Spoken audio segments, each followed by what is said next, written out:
ফেরেশতা বলে, মাওলা, বঙ্গোপসাগরে এত পানি, তোমার এগুলোর দিকে চোখ, আটলান্টিক মহাসাগরে এত পানি, প্রশান্ত মহাসাগরে এত পানি, তোমার এইগুলোর দিকে নজর নাই। ওই এক গ্রামে এক লোক অঝরে কান্না করতেছে, ওই দিকে তোমার নজর। রব বলে, সে আমার জন্য কান্না করতেছে, চোখের পানি ফেলাইতেছে। তুমি যাও, একটা প্লেট নিয়ে যাও, প্লেট নিয়ে গিয়ে ওই পানিগুলো সংরক্ষণ করো। ফেরেশতা এখন পানিগুলো সংরক্ষণ করে রবের কাছে এসে বলে, রব, পানিগুলো কোথায় ধুবো? রব বলে, পানিগুলো জান্নাতে গিয়ে রেখে দাও, জান্নাতে গিয়ে রেখে দাও, জান্নাতে গিয়ে রেখে দাও। তুমি যখন জান্নাতে যাবে, তোমার পানিগুলো ফেরত দেওয়া হবে। তোমার চোখের পানি আমার কাছে এতটাই দামি, তুমি নিজেও তা জানো না। বান্ধবীর জন্য কান্না করেছি, বন্ধুর জন্য কান্না করেছি, কেউ শুনে নাই। একমাত্র রব ছাড়া আমার কথা কেউ শুনে নাই।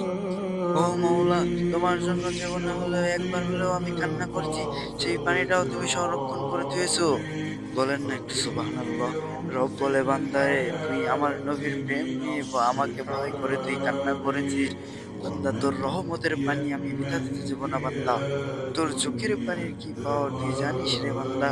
তোর চোখের পানি যদি জাহান্নামে এক ফোঁটা ফেলা হয়, ওই জাহান্নামের এই এক ফোঁটা পানির কারণে ওই জাহান্নাম, পুরো জাহান্নাম একবারে নিভে ঠান্ডা হয়ে যাবে রে বান্দা।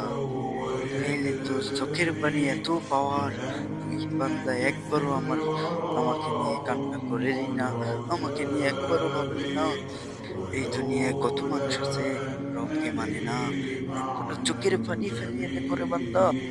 একবার আমার প্রেমে ঢুকে দেখ রে বান্দা, আমার প্রেমে কতটা মজা, আমার প্রেমে কতটা শান্তি। একবার আমার প্রেমে ঢুকে দেখ।